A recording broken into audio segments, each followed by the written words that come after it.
വേലുപാടം പുലിക്കണിയിൽ ഓട്ടോറിക്ഷയിൽ കടത്തുകയായിരുന്ന പശുമാംസവും ലൈസൻസ് ഇല്ലാത്ത ഒരു തോക്കും ഉൾപ്പെടെ അന്തർജില്ലാ വേട്ട സംഘം പിടിയിൽ.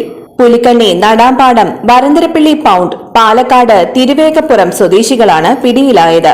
പ്രതികളെ റിമാൻഡ് ചെയ്തു. പ്രതികൾ കുറ്റകൃത്യത്തിനായി ഉപയോഗിച്ച ഓട്ടോറിക്ഷയും ബൈക്കും പിടിച്ചെടുത്തു. രാത്രികാല പെട്രോളിംഗ് നടത്തുകയായിരുന്ന വരന്തരപ്പള്ളി പോലീസ് സ്റ്റേഷനിലെ എസ്ഐയും സംഘവും പുലിക്കണ്ണി സെന്ററിൽ വെച്ചാണ് ഓട്ടോറിക്ഷയിൽ 3 ചാക്കുകളാക്കി കടത്തുകയായിരുന്ന പശുവിന്റെ മാംസവും തോക്കിൽ ഉപയോഗിക്കുന്ന ഒരു കാലി കേസും 10 പെല്ലറ്റുകളും പിടിച്ചെടുത്തത്. പ്രതികളായ പാലക്കാട് ജില്ല തിരുവേഗപ്പുറം സ്വദേശി പുളിക്കൽ വീട്ടിൽ ഫിറോസ്, വരന്തരപ്പള്ളി നടാമ്പാടം സ്വദേശി തറയിൽ വീട്ടിൽ റോയ്, വരന്തരപ്പള്ളി പൌണ്ട് സ്വദേശി കുളങ്ങരപ്പറമ്പിൽ വീട്ടിൽ ഷാനു എന്നിവരാണ് അറസ്റ്റിലായത്.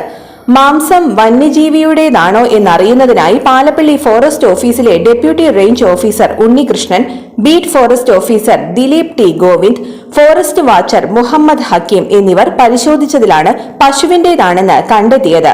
പ്രതിയായ ഷാനുവിന്റെ വീട്ടിൽ നടത്തിയ പരിശോധനയിൽ 4 പോട്ടിൽ പന്നിനെയ്യ്, ഇരുമ്പുവാൾ, വെട്ടുകത്തി, ആമിനേഷൻ ബോക്സ്, ഇലക്ട്രോണിക് ത്രാസ്, പെല്ലറ്റുകൾ അടങ്ങിയ കടലാസ് പെട്ടി, പാസ്പോർട്ട് എന്നിവയും 1 ലക്ഷം രൂപയും പിടിച്ചെടുത്തു.